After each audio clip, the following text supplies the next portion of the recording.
যুবকদের সমস্ত problems solve করার জন্য আপনারা অনেক ট্র্যাক দেখাতে পারেন, আমি আমার জায়গা থেকে মাত্র 2টা সলিউশন দেবো। কয়টা ভাই? এই 2টার উপর আমল করেন, 40 দিন আমল করবেন। কয়দিন? প্রেসক্রিপশন করছি, মাত্র 40 দিন। যদি 40 দিন আমল করার পরে যুব সমাজ এখান থেকে বের না হতে পারে, তারপরে আমার সাথে যোগাযোগ করেন, আমার কথা বলেন যে ভাই আপনার কথা কাজ হয় নাই, এটা বলে দেখে না। লক্ষ লক্ষ যুবকের জীবন এভাবে চেঞ্জ হয়েছে, লক্ষ লক্ষ, একটা দুটা না। ইনশাল্লাহ আপনারটাও হবে ইনশাল্লাহ। লক্ষ লক্ষ যুবকের জীবন পরিবর্তন হয়েছে এবং এমন এমন জায়গায় গিয়ে এই কথাগুলো পড়ছে, আমিও জানি না কোথায় গিয়ে কথাগুলো পড়ছে। যেমন আজকে যে এয়ারে আসছিলাম, বাংলাদেশের একটা বড় কোম্পানির একজন এমডি আমারই হয়তো পাশে বসেছিল, আমি চিনতে পারি নাই, সে আমাকে চিনেছে। নামার সময় আমাকে বলছে যে আপনি আমার কার্ডটা রাখেন, কোনো একদিন হয়তো আমি আপনার কাজে আসতে পারি। তা আমি তার কার্ডটা রেখে দিয়েছি। তিনি বলছেন যে আপনার লেকচার শুনে আমি 3টা কাজ করেছি। 1, হজ ফরজ হয়েছিল আমার উপর, হজ করেছি। 2, আমি বড় একটা সুদী কোম্পানির মধ্যে ছিলাম, আমি সুদের সমস্ত সম্পদ দান করে দিয়েছি। সুদ তো ছেড়ে দিয়েছি, সুদের সমস্ত সম্পদও দান করে দিয়েছি। আর 3 নাম্বার, নামাজে গাফেল ছিলাম, নামাজ ধরেছি। তো আমি কিন্তু তাকে চিনিও না এবং তিনি কত বড় কোন কোম্পানির এমডি তাও জানি না। এরকম নিঃসন্দেহে এই কথাগুলো লক্ষ লক্ষ কোটি কোটি মানুষের কলিজের মধ্যে আসার করবে ইনশাআল্লাহ তাআলা। আমি জাস্ট 2টা সলিউশন বলবো, অনেক বেশি কথা বলবো না। প্রিয় যুবক ভাই, আপনার সলিউশন এই বেকারত্ব, মাদক, মেয়ের প্রতি আসক্তি, হতাশা, চাকরি না পাওয়া, এই যে ব্যাপারগুলো, পারিবারিক চাপ, তারপরে আপনি মাঝে মাঝে হয়তো একটু এগ্রেসিভলি একটু গুন্ডাগার্দি করছেন, নাউজুবিল্লাহ, এই যে প্রবলেমসগুলা, এইগুলো সলভ আপনাকে 2টো জিনিস করবে। 1, আপনি জাস্ট 5টা ওয়াক্ত নামাজ জামাতে পড়ার চেষ্টা করেন। একটাও 5 ওয়াক্ত মানে 5 ওয়াক্তই, মানে আপনাকে ফজরে উঠতে হবে, এশার নামাজও পড়তে হবে। ফজরে উঠতে হলে যদি আপনাকে সারা রাত জেগে থাকতে হয় তাহলে জেগে থাকবেন, যদি আর্লি ঘুমাতে হয় তাহলে আর্লি ঘুমাবেন। 2টা সলিউশন। মানে এখন তো অনেকেই রাত চলে যায় 3টা, 3:30, 4টা পর্যন্ত জেগে থাকে, কারণ এখন তো দিন রাত হয়ে গেছে, রাত দিন হয়ে গেছে, তাই না? এটা ক্ষেত্র বিশেষে জায়েজ হতে পারে, কিন্তু সবসময় এটা করা যাবে না। যেমন রমজান মাস, দেখা যায় রাতের বেলা অনেকে ইবাদত করে না, একবারে ফজরের নামাজ পড়ে হয়তো জিকির আজকার তেলাওয়াত করে মানুষ ঘুমায়, এটা আলাদা বিষয়, কিন্তু সারা জীবন তো এই কাজটা করা যাবে না, যাবে? তো আর্লি ঘুমানোর চেষ্টা করা ভালো। যদি না পারেন, যদি আপনার রাত জাগতেই হয়, তাহলে ফজরের নামাজটা পড়ে অ্যাটলিস্ট ঘুমাবেন, ঠিক আছে? 1 নাম্বার, 5 ওয়াক্ত নামাজ জামাতে। যদি জামাত না পান বাসায়, যদি জামাত না পান তাহলে পরবর্তীতে কাউকে নিয়ে জামাত করে নেবেন। একবারই পান নাই, ঘুমিয়েছিলেন, কোনো সফরে ছিলেন ইত্যাদি, আপনি একা হলেও পড়ে নেবেন। 5 ওয়াক্ত নামাজ ছাড়বেন না, ওয়াদা করেন আজকে 5 ওয়াক্ত নামাজ কেউ ছাড়বেন না, ওয়াদা করেন। আল্লাহ পাক কবুল করুন, বলি আমিন। এই নামাজ, ইন্না সালাতা তানহা আনিল ফাহশাই ওয়াল মুনকার, আল্লাহ পাক নিজে বলেছেন এই নামাজ সমস্ত পাপের কাছ থেকে তোমাকে দূরে রাখবে ইনশাআল্লাহ, ইনশাআল্লাহ। আর একটা কথা মনে রাখবেন, যে নবীর শান শওকত নিয়ে আমরা আলোচনা করেছি এবং করতে যাচ্ছি, রাসূলুল্লাহ সাল্লাল্লাহু আলাইহি ওয়াসাল্লাম মুমূর্ষু অবস্থায়, একদম মুমূর্ষু অবস্থায় উম্মতের জন্য যে নসিহতগুলো করেছেন, তার মধ্যে একটা হচ্ছে as-salat ওয়া মা মালাকাত আইমানুকুম, নামাজের ব্যাপারে যত্নবান হও এবং তোমাদের অধীনস্থদের ব্যাপারে যত্নবান হও। এই 2টা কথা। শেষ ওয়ার্ড মানুষ কি বলতে পারে? আপনার বাবা যখন ইন্তেকাল করেছেন, হয়তো শেষ কথা বলেছেন তোর মাকে দেখিস, ঠিক আছে, তোর বোনদেরকে দেখিস, বাবা আমার এই বিষয়গুলো আমি ছেড়ে গেলাম, তুই দেখিস। আচ্ছা, আছে না এমন? মা অনেকে চলে গেছে, মা শেষে বলেছে বাবা ছোট বোনটাকে দেখিস। আপনি লাস্ট কথাকে কত বেশি গুরুত্ব দিয়েছেন? যাদের পিতামাতা চলে গেছে এবং শেষ সময় তারা কাছে থাকার সৌভাগ্য ছিল, তারা কিন্তু বুঝতে পারে শেষ কথার কত গুরুত্ব আছে কি নাই, গুরুত্ব আছে কি নাই। শেষ কথা মানুষ সবচেয়ে কঠিন ভাবে মনে রাখে কি না? নবী সাল্লাল্লাহু আলাইহি ওয়াসাল্লাম আমাদের সবার নেতা, আমাদের নবী, আমাদের আদর্শ, আমাদের সবচেয়ে উসওয়াতুল হাসানা, যাকে আল্লাহ পাক এই পুরো রাহমাতুল লিল আলামিন হিসেবে সৃষ্টি করেছেন। উম্মতের সমস্ত কবিরা গুনাহগার মানুষের জন্য সুপারিশ করে আল্লাহর হুকুমে তাদেরকে জান্নাতে নিয়ে যাবেন ইনশাআল্লাহ। সবাই যখন নিজেকে নিয়ে ব্যস্ত থাকবে, তিনি তখন উম্মতকে নিয়ে ব্যস্ত থাকবেন ইনশাআল্লাহ। একটা হাদিসে তিনি উম্মতকে ভাইও বলে সম্বোধন করেছেন। কাশ আমি যদি আমার ভাইদেরকে দেখতে পেতাম, হাদিস তো সহিহ, কাশ আমি যদি আমার ভাইদেরকে দেখতে পেতাম। সাহাবীরা বলছেন আমরা কি আপনার ভাই নই? নবীজি বলছেন না, তোমরা না, তোমরা আমার সাহাবী। আমার ভাই তারা যারা আমার পরে আসবে, তোমাদের পরে আসবে, আমাকে না দেখেই ঈমান নিয়ে আসবে ইনশাআল্লাহ। এখানে কি আপন ভাই বোঝানো হচ্ছে? সেটা বোঝানো হচ্ছে না, এখানে বোঝানো হচ্ছে কাছের, আমার আত্মার সাথে সম্পর্ক ওদের। আমাকে না দেখেই তারা আমার প্রতি বিশ্বাস করবে ইনশাআল্লাহ। করবে কি না? আমরা কি দেখেছি নবীকে? এই মহান ব্যক্তিত্ব জীবনের শেষের দিকে আমাদেরকে নসিহত করেছেন, আসসালাত আসসালাত, নামাজ ধরে রাখো, নামাজ ধরে রাখো। বসেন। ওয়াম্মা মালাকাত আইমানুকুম, এবং তোমাদের অধীনস্থদের ব্যাপারে সতর্ক থাকো। অধীনস্থ মানে কি? অধীনস্থ মানে কি বলেন দেখি? আপনার স্ত্রী আপনার অধীনে থাকে? সন্তান সন্ততি অধীনে থাকে? থাকে না? থাকে। কোনো কোনো ক্ষেত্রে পিতা মাতাও কি আমাদের অধীনে থাকে না? মানে আমরা আর্ন করতে পারি, পিতা মাতা আর্ন করতে পারে না, উপার্জন করতে পারে না, পিতা মাতাকে চালানো লাগে না আপনাদেরকে অনেক সময়, হয় কি না? অধীনস্থ মানে আপনার আন্ডারে যে মানুষরা আছে, এই মানুষদের ব্যাপারে, তাদের হকের ব্যাপারে সতর্ক থাকবে। কে বলেছেন এটা? আচ্ছা, এখান থেকে নামাজের গুরুত্ব বুঝতে পারলাম কি?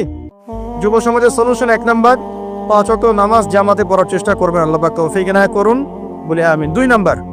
2 নাম্বারটা হচ্ছে, আমার সামনে একটা কিতাব আছে, কিতাবটার নাম কি? সবাই পড়তে জানি ইনশাল্লাহ? কারা কারা পড়তে জানেন না অনেস্টলি হাত তোলেন দেখি। জানেন না? আপনারাই জানেন না? আচ্ছা ঠিক আছে, বসেন, শরমের কিছু নাই। যারা জানেন না ওয়াদা করেন যে আগামী রমজান মাসে, এই রমজান মাসের মধ্যেই কোরআন তিলাওয়াত করা শিখবো ইনশাআল্লাহ। বাঙালি একটা আবেগী জাতি, ওই যে বলি ইস্যু পাগল, মাঝে মাঝে ট্রল করে আর মাঝে মাঝে আবেগে ভাসে। আমাকে বলেন দেখি, আল কোরআনের আলো ঘরে ঘরে জালো, এই স্লোগান তুললেই বাংলার জমিনে একদম ইসলাম কায়েম হয়ে যাবে? কখন ইসলাম কায়েম হবে? যখন আল কোরআনের আলো ঘরে ঘরে জ্বলবে। কখন? যখন প্রত্যেকটা ঘরে ঘরে একটা করে কোরআনওয়ালা মানুষ থাকবে। প্রত্যেক ঘরে ঘরে কি একটা করে হাফেজ আছে? তৈরি করার চ্যালেঞ্জ গ্রহণ করতে হবে। বাংলার প্রতি ঘরে ঘরে একটা করে হাফেজ তৈরি হবে ইনশাআল্লাহ। এটা করলে কি আপনাকে সরকার বাধা দিবে? আপনার নিয়াত করে যদি আপনি সন্তানকে হাফেজ বানান, কেউ বাধা দিবে? কেউ চাপ দিবে? আমরা তো চতুর মুসলিম। কেমন চতুর মুসলিম? আমরা আমাদের সন্তানদের মধ্যে যারা বেশি ট্যালেন্টেড ওদেরকে দিব আগে জেনারেল লাইনে, আর যার একটু মাথা কম তাকে আমরা পাঠাই দিই মাদ্রাসায়, পাঠাই দিয়ে যে আবাসিকে রেখে দিই, থাকতো এখানে, ওকে এখানে পিটাই সোজা করবে। আপনাদের কি মনে হয় যে কোরআন সুন্নাহর জ্ঞানটা অর্জন করার জন্য মাথায় ঘিলুর দরকার নাই? এমনটা মনে হয়? কোরআন এবং সুন্নাহর জ্ঞান অর্জন করতে সবচেয়ে বেশি প্রজ্ঞা লাগে, সবচেয়ে বেশি মাথা কাটাতে হয়, সবচেয়ে ট্যালেন্টেড ছেলেটাকে দেয়া লাগতো কোরআন। আমরা উল্টা চলি। এই কারণে দেখা যায় যে কোরআন সুন্নাহ হাতে নিয়েও আমরা এখন ওয়ার্ল্ড অ্যাফেয়ার্সকে ডিল করতে পারছি না, আমরা ওয়ার্ল্ডকে চ্যালেঞ্জ করতে পারছি না। কেন? আল্লাহ রাব্বুল আলামিন আমাদের সবাইকে কোরআন শেখার তৌফিক দান করুন। আল কোরআনের আলো ঘরে ঘরে জ্বলবে তখনই যখন ইনশাআল্লাহ তাআলা আপনাদের প্রত্যেকের ঘরে একটা করে কোরআনওয়ালা মানুষ তৈরি হবে ইনশাআল্লাহ। পারা যাবে তো ইনশাআল্লাহ? নাকি কোরআন সুন্নাহ খালি আলেম ওলামাদের চর্চা করেই হবে? আপনাদের পড়ারও দরকার নাই, জানারও দরকার নাই, বোঝারও দরকার নাই। এখনটা ব্যাপারটা কেমন? কোরআন কি শুধু আল্লাহ পাক আলেমদের জন্য পাঠিয়েছে, নাকি শুধু মুসলিমদের জন্য পাঠিয়েছে, না পুরো মানব জাতির জন্য? পুরো মানব জাতির জন্য আল্লাহ কোরআন পাঠিয়েছে। ওয়াদা করা যাবে ইনশাআল্লাহ? যুব সমাজ ইনশাআল্লাহ আমরা কোরআন তেলাওয়াত তো শিখবই, অর্থ বুঝবো ইনশাআল্লাহ। রাজি আছি ইনশাআল্লাহ? এই রমজান মাসে আল কোরআন 1 খতম দিবেন ইনশাআল্লাহ। প্রত্যেকদিন 1 পারা করে তেলাওয়াত করার চেষ্টা করবেন, আল্লাহ তৌফিক দান করুন বলিয়া। আর যারা আমরা তেলাওয়াত করতে পারি, আমরা চেষ্টা করব আলিফ লাম মিম থেকে একদম মিনাল জিন্নাতি ওয়ান নাস পর্যন্ত অর্থ সহ পড়ার জন্য। পারবো তো ইনশাআল্লাহ? আল্লাহ তৌফিক দান করুন বলি আমিন। যেটা বলছিলাম, আইয়ামে জাহিলিয়াতে এই প্রবলেমসগুলো ছিল, আপনাকে আমি আস্তে আস্তে এখন মেরাজের দিকে নিয়ে যাচ্ছি। আইয়ামে জাহিলিয়াতের প্রবলেমস কি বললাম? 1 নাম্বার কি ছিল ভাই? শিরকের পাপ। 2 নাম্বার বলেন আমার সাথে, রিবা মানে সুদ। 3 নাম্বার মাদক, যেটা আমাদের সমাজে আছে কি নাই? 4 নাম্বার হচ্ছে মেয়েদের অবমাননা। নারী জাতিকে সেখানে খুব একটা মূল্যায়ন করা হতো না। আপনাদের কি মনে হয় এখন খুব মূল্যায়ন করা হয়? হ্যাঁ, এখন খুব মূল্যায়ন করা হয় না? এখন মূল্যায়ন করা হয় ঠিকই, কিন্তু তাদের দেহটাকে কিসে মূল্যায়ন করা হয়? এই দেহটাকেই মূল্যায়ন করা হয়, তাদের ডিগনিটি, তাদের সম্মানকে মূল্যায়ন করা হচ্ছে না। আমরা কত বড় ভণ্ড দেখবেন, নারী অধিকারের কথা বলি কিন্তু পতিতালয়গুলোকে বন্ধ করি না।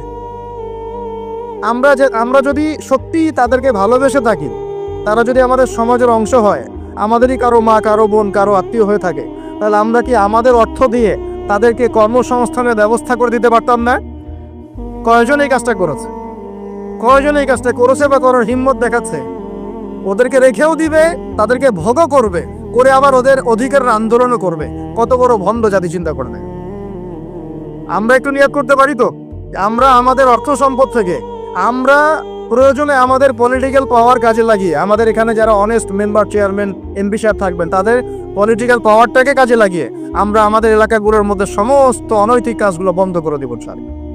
এবং ওই আমরা ভালো কোনো কর্মসংস্থানের ব্যবস্থা করে দিব। দেখবেন কোনোদিনও শেষের চাই এই পথে পা বাড়াবেন ইনশাআল্লাহ। কোনো মেয়ের কি এই কাজ করতে ভালো লাগে আপনার মনে হয়?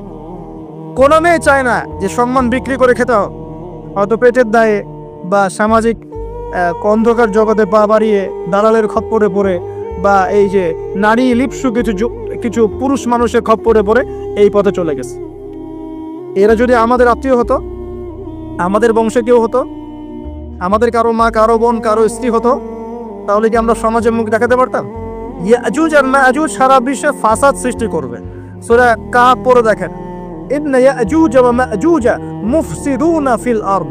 ইয়াজুজ আর মাজুজ সারা পৃথিবীতে ফাসাদ, ফিতনা ছড়ায় দিবে। এরা কি সারা পৃথিবীতে ফিতনা ছড়ায় দেয় নাই?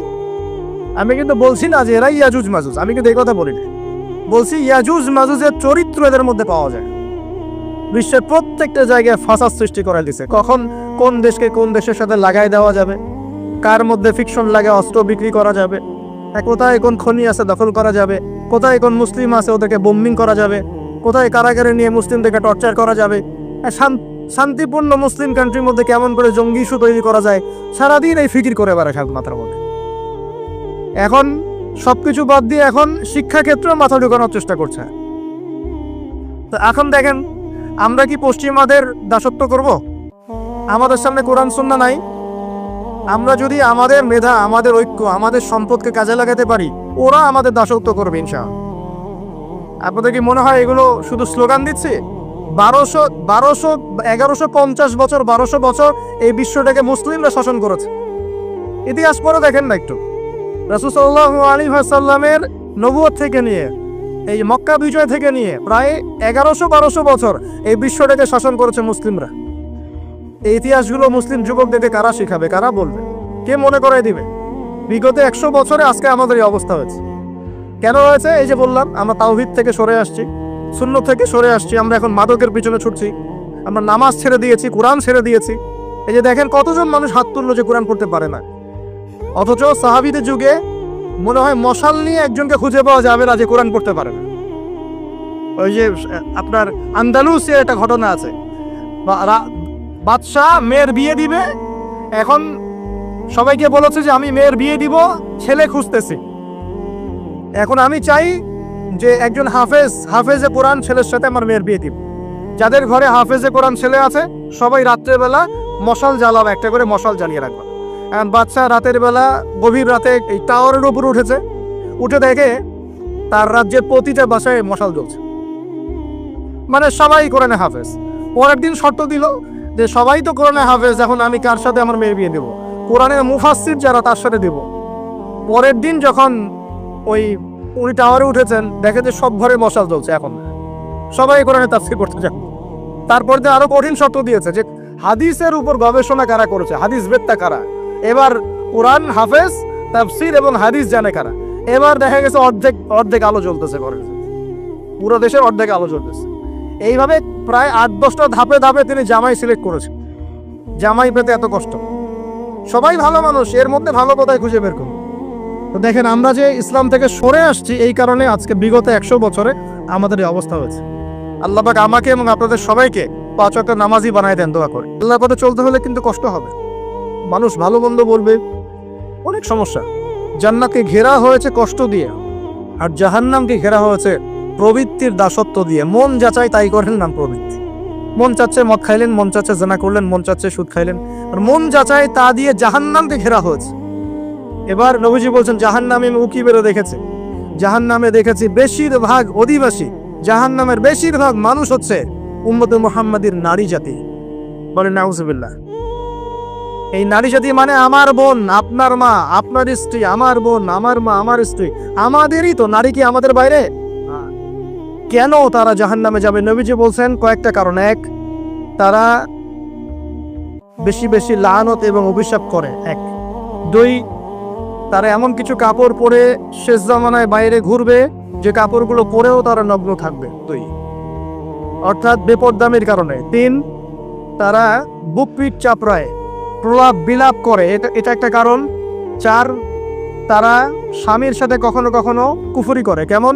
স্বামী সারা জীবন যদি তাদের ভরণ পোষণ ভালোবাসা দিয়ে যায়, কোনো একদিন যদি কোনো সমস্যা সৃষ্টি হয়, বলবে যে সারা জীবন তোমার কাছে কিছুই পাইলাম। এই সব কিছুর ঊর্ধ্বে একটা কারণ আছে। সেটা হলো, শোনেন, তাদের উদ্ধত মস্তকটা আল্লাহ পাকের বিধানের সামনে সহজে অবনত হতে পারে না, চায় না।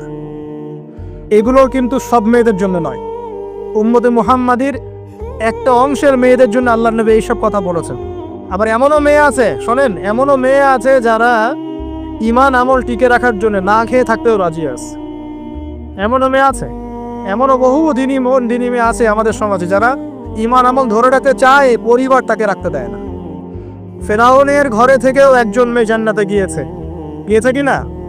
গিয়েছে। অতএব আমরাও যে দুধে দেওয়া তুলসী পাতা এমন নই, আমাদের মধ্যে বহু খারাপই আছে। কিন্তু নবীজি এখানে স্পেশালি বলেছেন যে শেষ জামানার মেয়েরা, নিসাউন কাসিয়াতুন আরিয়া, যারা কাপড় পরে নগ্ন থাকবে, মহিলাতুন নামিলাত, যারা অন্যকে আকৃষ্ট করবে, অন্যের দিকে আকৃষ্ট হবে, এরা জান্নাতে যাবে না, জান্নাতের গন্ধও পাবে না। নবীজি বলেছেন, আমি জাহান্নামে দেখেছি বেশিরভাগ নারী জাতি। এখানে আমার মা, আমার বোন, আপনার মা, আপনার বোনের সতর্ক হওয়ার কি হেদায়েত আছে কি নাই? আর এই মেয়েদেরকে চালাই কি আমরা, না অন্য কেউ? আমরাই তো আমাদের পরিবারকে চালাই কি না? আমরাই তো খাওয়াই পড়ে নাকি? তাহলে আমাদের পরিবারের বোনেরা কি পর্দা করতে পারবে না, প্রতিষ্ঠা করতে পারবেন না? পরিবারের আমাদের মায়েরা, বোনেরা, স্ত্রীরা পর্দা করবে না? এই দায়িত্ব আমাদের না? পরিবারের কর্তা আমরা নই? আল্লাহকে আমাদেরকে জিজ্ঞাসা করবেন না? অতএব আমরাও যেন সতর্ক হয়ে যাই, আল্লাহ পাক তৌফিক দান করুন। এই জন্য বলি, বিয়ে করতে হলে আগে দিনদারিতা দেখবেন, তারপর বিয়ে করুন। দুনিয়াদারিতা দেখে বিয়ে করলে পরে পস্তাবেন। ছেলে মেয়ে উভয়ের প্রতি একই নসিহত, বিয়ে করতে যদি হয়, বিয়ে যদি করতেই হয়, তাহলে দিনদারিতা দেখে বিয়ে করুন। তারপর দেখবেন যে মেয়ের বংশ কেমন, সৌন্দর্য কেমন, এই সেই পরে দেখবেন। আগে দেখবেন দিনদারিতা ঠিক আছে কিনা। ছেলের ক্ষেত্রে একই বিধান। আগে দেখতে চান না কত বড় চাকরি করে, কত প্রপার্টিজ আছে, কত বড় বাড়ি, এগুলো পরে দেখবেন। আগে দেখবেন ছেলে নামাজ পড়ে কিনা, ছেলের মধ্যে সুন্নত আছে কিনা, এইগুলো আগে দেখবেন।